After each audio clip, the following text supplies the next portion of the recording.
We all have moments when we're feeling uninspired about our newsletter and what to write about. And you might think that one of those lists with 10 or 20 or even 100 topics to write about is the answer.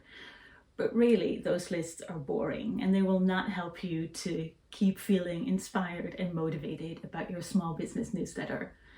What you need is not so much a list of topics that is created by someone else, but thinking in terms of types of newsletters that you can apply to your business, whatever it is. So in today's video, I'll share 3 different types of newsletters that are engaging and motivating and help you to feel creative. So the first one is the how-to newsletter. This is essentially where you're teaching, and you can teach lots of things, right? A skill or an approach or a reframe, a different way of thinking about things. For instance, one of the how-to newsletters that I sent over the past couple of years is a newsletter called How I Prepared My Business for Leaving Social Media. Now, you don't have to be a teacher or a coach or a mentor in order to write how-to newsletters. I know that many people love kind of seeing behind the everyday of artists or writers. So I could imagine if you're an artist, you might do something like how to get started with watercolor. Those things are really inspiring, and particularly for people that are interested already in what you do, one of those teaching emails can really light them up. So what a how-to email does is it solves something specific, right? How to get started with watercolor, how I prepared my business for leaving social media. And it also shows your expertise and skill. And I promise you, you have expertise and skill. If you've been doing something, even just for a little while, you already know more than someone who doesn't know anything at all. Now, the second type is the kind of newsletter that I like to call making people feel seen. And this, I think, is where as small business owners, we can really shine, because these newsletters are all about human connection. They are about showing people that they are not alone in sort of the things they struggle with or in the things they feel or the things that they might doubt about.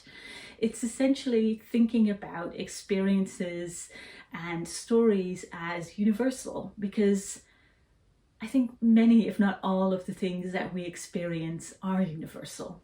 And as an example, for instance, one newsletter that I wrote is you don't have to finish every project you start. And that was a newsletter that really spoke to something that so many people that I talk to in my personal life and in my mentoring business struggle with, right? You start a project, you're all excited, but then you don't finish it. And this newsletter was really not a how-to. It wasn't how to finish every project you start, but it was this sort of, I see you, I feel you, I know that you're struggling with this, and trying to make people feel better.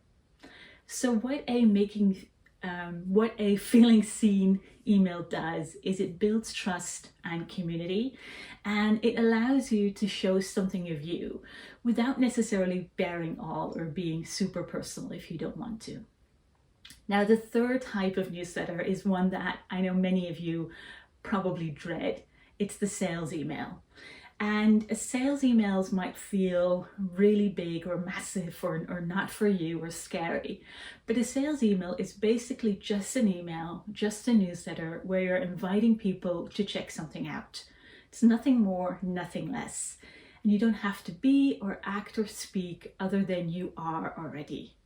And I would really encourage you not to avoid this. I think many people, particularly if you are a person drawn to like slow and gentle business and being very intentional, you kind of feel grossed out just by the thought of writing a sales email, but you don't have to be. There's so many gross sales emails out there, but I can promise you, you don't have to be like that. You can be you and still sell. You can be honest, you can be inviting, and you can be human.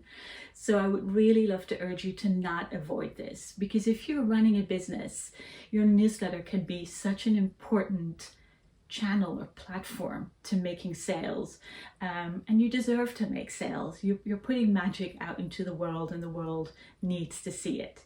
So an example, for instance, for me of like a pure sales email is an email that I'll write at the beginning of a launch. For instance, recently one was Grow is Open. Grow is my marketing program. And I'll put a link to that email in the description so you can take a look at it. Now, if you stay close to yourself and your voice, these emails really won't feel like a sudden break from your usual content, but you need to write them and send them nonetheless if you want to make sales. Because if people don't know that you're selling something, they're not able to buy. Now, many emails combine these three types. So they might be a combination of how to in sales or how to in making people feel seen, but just having these three types as a framework opens up so much creativity and motivation and room to play. And one example of an email that is combination that I wrote is a newsletter called The Quiet Power of Marketing Less, which was 50-50 how to and sharing and trying to sell my program Grow. Now, as I said, the idea of these types is really also to allow you to play. An effective newsletter is playful, it's interesting for you and your newsletter. Now, if this video was useful for you, my self-paced course, Small Business Newsletter Magic, might be just the thing for you. The doors are open for the next waitlist only launch soon. So if you want to make sure that you find out when it's launching again and get access to the course, do sign up. And I'll speak to you soon.